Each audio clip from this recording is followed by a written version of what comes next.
Hey everyone, Lisa Chase here with Back to Normal.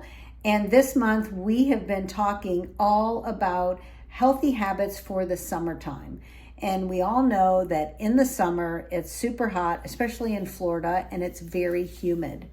And so one healthy habit is drinking water, right? So drinking water and just hydrating, we know, is very good for our health and our well-being and has many benefits.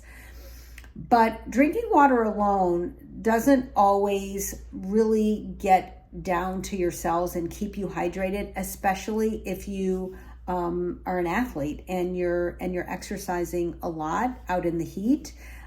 In particular, athletes that sweat a lot and lose a lot of salt. So how do you know if you're losing a lot of salt in your sweat? So typically when you're working out, you may notice as the sweat is kind of dripping from the forehead, it might sting your eyes, or you may taste the taste of a little bit of salt as the sweat might be dripping down. Also on your clothes, you'll notice that you might actually get a chalky white material on your clothes. And if you're wearing a hat, that is an indication that you are losing a lot of sodium.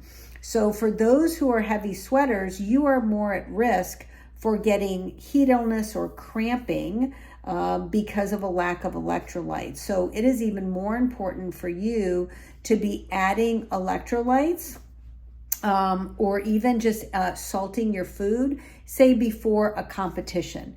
Now, if you have never done this before, it's not something that you would do like in a competition where you haven't tried it in a training session. So when I work with my athletes, I always have them try different electrolytes to make sure that it's not going to upset your stomach and you see how your body's going to tolerate it.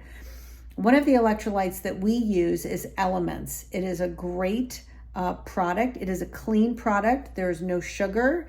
It is just pure sodium, magnesium, and potassium.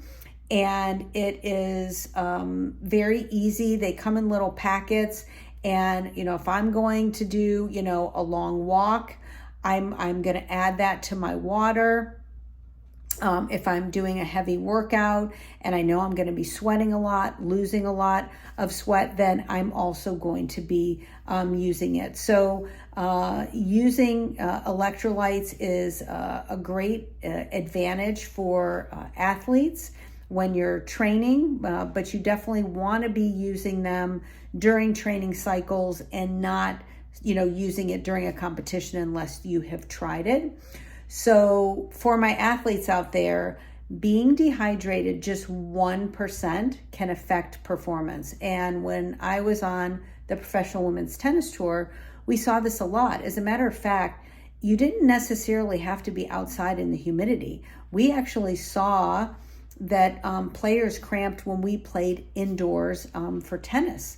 And that is because you're generating heat. And again, if you're not hydrating, a lot of times you think, oh, if I'm playing indoors, I don't really have to drink that much. I don't have to stay well hydrated, but you do. You are at risk for cramping, even if it is indoors. But obviously, if you're outdoors, it's hot, it's humid, you're sweating a lot. Again, if you are a heavy sweater and you're losing a lot of sodium, then having those electrolytes is really critical. So, preparation is key. Leading up to a competition, you want to make sure that you are drinking, even salting some of your food. Again, if you know that you're a heavy sweater, that is something that I tell my athletes to do prior to a competition. Checking the color of the urine is something the day before, several days before. I always like to just be taking a look and making sure you don't want it to be purely clear, but you want it to be more on the pale side so you know that you are well hydrated. Making sure that you have whatever you need for competition is also really important.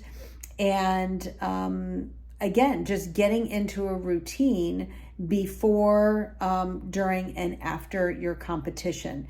Especially after, if you're losing,